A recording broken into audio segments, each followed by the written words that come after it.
ধন্যবাদ এবং স্বাগত জানাই আরেকটি ভিডিওতে। আজকের এই ভিডিওতে আমি কথা বলবো কতজন মানুষ যৌন অক্ষমতায় ভোগে। আমার কাছে কিছু ডাটা রয়েছে, যে ডাটার বেসিসে আমি আজকে এই ভিডিওটি বলার চেষ্টা করব। অনেক রকমের সার্ভে রয়েছে, রিসার্চ রয়েছে। আমরা যৌন সমস্যার যে ধরন অনুযায়ী এটা কিন্তু আলাদা আলাদাভাবে থাকে। সো এই যে রিসেন্ট যে সার্ভে সেখানে কি বলা আছে সেটি বলবো। আমি আছি আসাদুজ্জামান রাজু, কাউন্সেলিং সাইকোলজিস্ট। বর্তমানে প্র্যাকটিস করছি final mental health care centre, যেটি মিরপুর 2 অবস্থিত। খুবই ইম্পর্টেন্টলি আমরা অনেকেই জানি যৌন সমস্যা একটি আমাদের সামাজিক ক্ষেত্রেও কিন্তু অনেক রকমের প্রভাব ফেলে। এই যৌন সমস্যাটা বেশিরভাগ ক্ষেত্রে দেখা যায় যে মানসিক কারণেই হয়ে থাকে। অনেক সময় সোশ্যাল যে প্রেশার সেটিও কিন্তু এটাকে তৈরি করতে খুব গুরুত্বপূর্ণ ভূমিকা পালন করে। অনেক ক্ষেত্রে দেখা যায় যে যখন যৌন সমস্যাগুলো হয় তখন আমরা যেই জায়গাগুলোতে কাজ করি, অর্থাৎ কেরিয়ার লাইফ যেমন হ্যাম্পার্ড হয়, আমার পার্সোনাল লাইফে হয়তো বা বিভিন্ন রকমের অ্যাংজাইটি, ডিপ্রেশন বা অন্যান্য যে মানসিক রোগগুলো সেগুলো চলে আসে। আবার অনেক ক্ষেত্রে দেখা যায় যে সমাজের মানুষগুলোর সাথে মিশতে গেলে হয়তো বা বিভিন্ন রকমের সমস্যা আমাদের ভিতরে তৈরি হয়। ধর্মকর্মের বিষয়ে কিন্তু বিভিন্ন রকমের সমস্যা হয়। আমার নিজের যে গতি প্রকৃতি একটা সময় ছিল, সেই গতি প্রকৃতি কিন্তু আগের মতো থাকে না। আমরা আস্তে আস্তে নিজেকে গুটিয়ে ফেলি। সো ওই বেসিসে আমাদের যে যৌন যে অক্ষমতা বা দুর্বলতার ক্ষেত্রে বিভিন্ন রকমের থেরাপিউটিক টেকনিকও রয়েছে বা থেরাপিও রয়েছে। বর্তমানে বাংলাদেশেও কিন্তু এর চিকিৎসা পদ্ধতি অনেক আগের থেকে অনেক বেশি উন্নত। সো সঠিকভাবে চিকিৎসা নেওয়া যেমন গুরুত্বপূর্ণ, সাথে সাথে চিকিৎসা নেওয়ার পরবর্তী যে পদক্ষেপগুলো সেগুলো দেওয়া খুবই গুরুত্বপূর্ণ।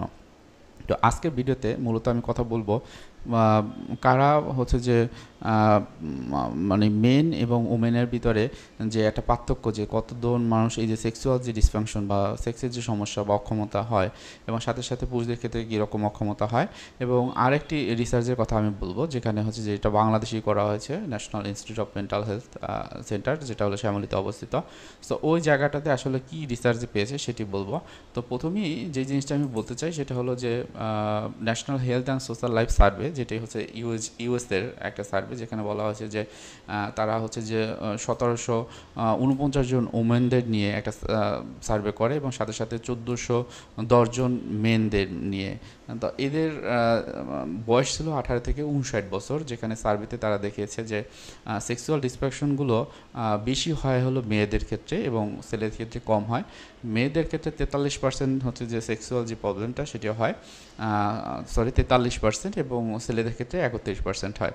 এটা একটা বাংলাদেশের বাইরের একটা সার্ভে, খুবই গুরুত্বপূর্ণ একটি সার্ভে। আমরা জানি যে এদের national health and social life survey খুবই ভালোভাবে কিন্তু তারা রিসার্চগুলো করে থাকে, যদিও এটা আমাদের বাংলাদেশের না, বাহিরের। এখন আসেন বাংলাদেশের বেসিসে এখানে কি বলা হয়েছে। এখানে সেক্সুয়াল ডিসফাংশনের কারণ হিসেবে তারা বলেছে যে এখানে মূলত ফ্যামিলিগত কিছু সমস্যা, ভোকেশনাল কিছু সমস্যা, তারপর সাইকোলজিক্যাল এবং সোশ্যাল যে সাফারিং, তাই সেগুলোর কারণে কিন্তু এই সমস্যাগুলো হয়ে থাকে বলে তারা মনে করে। এবং একটা সময় তারা সাইকিয়াট্রিক যে ট্রিটমেন্ট তার জন্য যায়, এবং প্রফেশনাল হেল্প পাওয়ার মাধ্যমে কিন্তু তাদের ভিতরে যে যে স্টিগমা থাকে বা বিভিন্ন রকম মিথ থাকে সেখান থেকে কিন্তু তারা উঠে আসতে পারে। সাথে সাথে তাদের যে ভিতরে যদি অন্য অন্য যে মানসিক রোগগুলোও যদি থাকে সেক্ষেত্রেও কিন্তু এই যে একটা ট্রিটমেন্ট নিতে আসে সেক্ষেত্রে অন্যগুলো কিন্তু চিকিৎসা হয়ে যায়।